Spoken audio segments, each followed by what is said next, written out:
Assalamualaikum warahmatullahi wabarakatuh. Alhamdulillahirrabbilalamin wabihi nasta'in wa ala umuri dunia wadin wassalatu wassalamu ala asrofil anbiya wal mursalin wa ala alihi wa sahbihi ajmain amma ba'du. Apa kabar teman-teman kimia semua?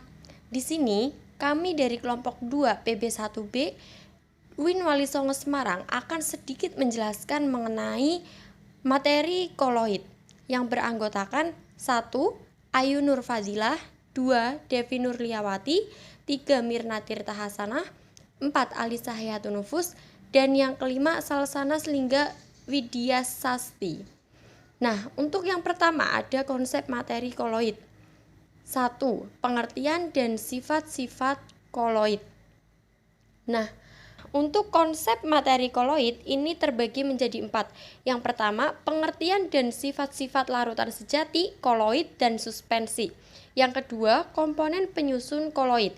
Yang ketiga, jenis-jenis koloid beserta contohnya. Dan yang keempat, pengertian sifat koloid dan contoh dalam kehidupan sehari-hari. 1. Pengertian dan sifat-sifat. Yang pertama ada larutan sejati. Larutan sejati adalah campuran antara fase terdispersi yang berwujud zat padat atau zat cair dengan medium pendispersi yang berupa zat cair. Yang kedua ada koloid. Koloid adalah campuran larutan dan suspensi. Artinya koloid bukan larutan dan bukan pula suspensi. Dan yang terakhir ada suspensi. Dalam ilmu kimia, suspensi adalah suatu campuran fluida yang mengandung partikel padat, atau dengan kata lain campuran heterogen dari zat cair dan zat padat yang dilarutkan dalam zat cair tersebut. Selanjutnya ada sifat-sifat larutan sejati, koloid, dan suspensi. Sifat-sifat larutan sejati yang pertama homogen, tidak dapat dibedakan walaupun menggunakan mikroskop ultra. Yang kedua stabil antara zat satu dengan yang lainnya, terdiri dari satu fase, berdiameter partikel kurang dari 1 nanometer, tidak dapat disaring dan tidak dapat memisah ketika didiamkan, jernih, dan bersifat transparan dan meneruskan cahaya. Yang kedua ada sifat-sifat koloid. Yang pertama, secara mikroskopis bersifat homogen tetapi heterogen jika diamati dengan mikroskop ultra. Campuran antara homogen dan juga heterogen. Yang kedua stabil, yang ketiga terdiri dari 2 fase, yang keempat berdiameter partikel antara 1 sampai 100 nanometer. Yang kelima tidak dapat disaring kecuali dengan penyaring ultra dan tidak memisah ketika didiamkan. Yang keenam agak keruh, yang ketujuh dapat menghamburkan cahaya. Sifat-sifat suspensi. Yang pertama bersifat heterogen atau dapat dibedakan secara kasat mata. Yang kedua tidak stabil antara zat satu dengan yang lainnya. Yang ketiga mempunyai 2 fase. Yang keempat memiliki diameter partikel lebih dari 100 nanometer. Yang kelima dapat disaring dan dapat memisah ketika didiamkan. Yang keenam tidak jernih dan yang ketujuh dapat menghamburkan cahaya. Selanjutnya ada komponen penyusun koloid. Sistem koloid tersusun atas 2 komponen, yaitu fase terdispersi dan juga medium pendispersi. Pengertian dari fase terdispersi sendiri adalah zat yang mengalami penyebaran secara merata dalam suatu zat lain. Fase ini bersifat diskontinu atau terputus-putus. Yang kedua ada medium pendispersi atau fase pendispersi. Pengertiannya yaitu zat yang menyebabkan terjadinya penyebaran secara merata. Fase ini bersifat kontinu. Contoh dari komponen penyusun koloid yaitu campuran susu dengan air. Fase terdispersinya susu dan juga medium pendispersinya yaitu air. Selanjutnya ada jenis-jenis koloid beserta contohnya. Adapun jenis-jenis koloid dibagi menjadi 3.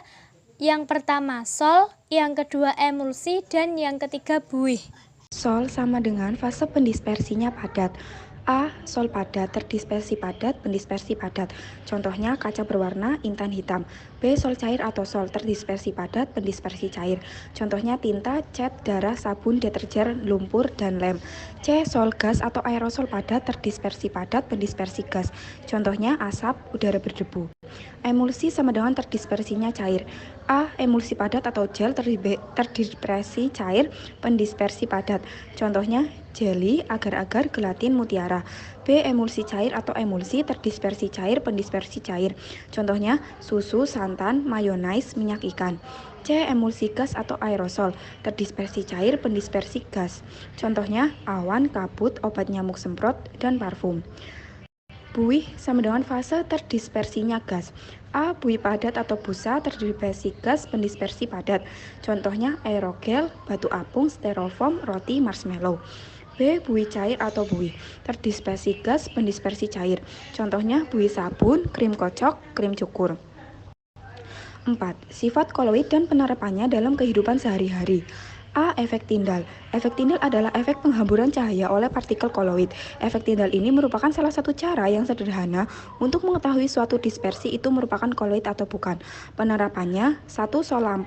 Sorot lampu mobil pada malam yang berkabut.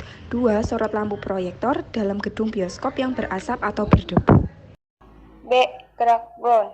Gerak Brown adalah gerak partikel koloid dalam medium pendisperasi secara terus-menerus karena adanya tumbukan antara partikel zat terdispersi dan zat pendispersi. Penerapannya, gerakan partikel pada sistem koloid susu. Berikutnya, C. Elektroforesis. Elektroforesis adalah pergerakan partikel koloid di dalam medan listrik karena adanya muatan yang terkandung di dalam partikel koloid tersebut. Kutub negatifnya disebut katoda, sementara kutub positifnya disebut anoda. Elektroforesis dapat digunakan untuk menentukan jenis muatan koloid. Penerapannya: 1. Identifikasi DNA manusia. 2. Penyaringan kotoran debu pada industri pabrik. Berikutnya, D. Adsorpsi. Adsorpsi adalah penyerapan ion oleh partikel koloid karena ukuran luas partikel koloid yang cukup besar. Dengan begitu, ion dapat menempel di permukaan koloid. Penerapannya: 1. Pemutihan gula pasir. 2. Penggunaan norit sebagai obat sakit perut. 3. Penjernihan air dengan tawas. Berikutnya E. Koagulasi. Koagulasi adalah proses penggumpalan partikel koloid karena penambahan bahan kimia sehingga partikel tersebut bersifat netral dan membentuk endapan karena adanya gaya gravitasi. Penerapannya: 1. Pembuatan delta di muara sungai. 2. Penggumpalan susu yang basi. Selanjutnya, F. Dialisis. Dialisis adalah pemurnian koloid agar bebas dari ion-ion pengganggu dengan cara penyaringan. Contoh penerapannya adalah proses cuci darah atau hemodialisis. G. Koloid pelindung. Koloid pelindung adalah suatu koloid yang ditambahkan agar diperoleh koloid yang stabil, tetapi tidak menyebabkan koagulasi, karena melapisi partikel koloid sehingga melindungi muatan koloid. Contoh penerapannya, yang pertama, proses penambahan minyak silikon pada cat. Yang kedua, proses penambahan kasein pada susu. Dan yang ketiga, proses penambahan gelatin pada es krim. H. Koloid liofil dan liofob. Koloid liofil merupakan koloid dengan fase terdispersi suka menarik fase pendispersi. Hal ini disebabkan gaya tarik antara partikel-partikel fase terdispersi dengan fase pendispersi kuat. Selanjutnya, koloid liofob merupakan koloid dengan fase terdispersi tidak suka menarik fase pendispersi. Hal ini disebabkan gaya tarik antara partikel-partikel fase terdispersi dengan fase pendispersi lemah. Contoh penerapannya untuk koloid liofil yakni sabun, deterjen, agar-agar, kanji, dan gelatin. Sedangkan contoh penerapan untuk koloid liofob yakni susu, sol belerang, sol sulfida, sol FeOH3, dan sol logam. Nah, itu tadi presentasi dari kelompok kami. Semoga bermanfaat ya. Sorry if we made a lot of mistakes. Thanks for watching and wassalamualaikum warahmatullahi wabarakatuh.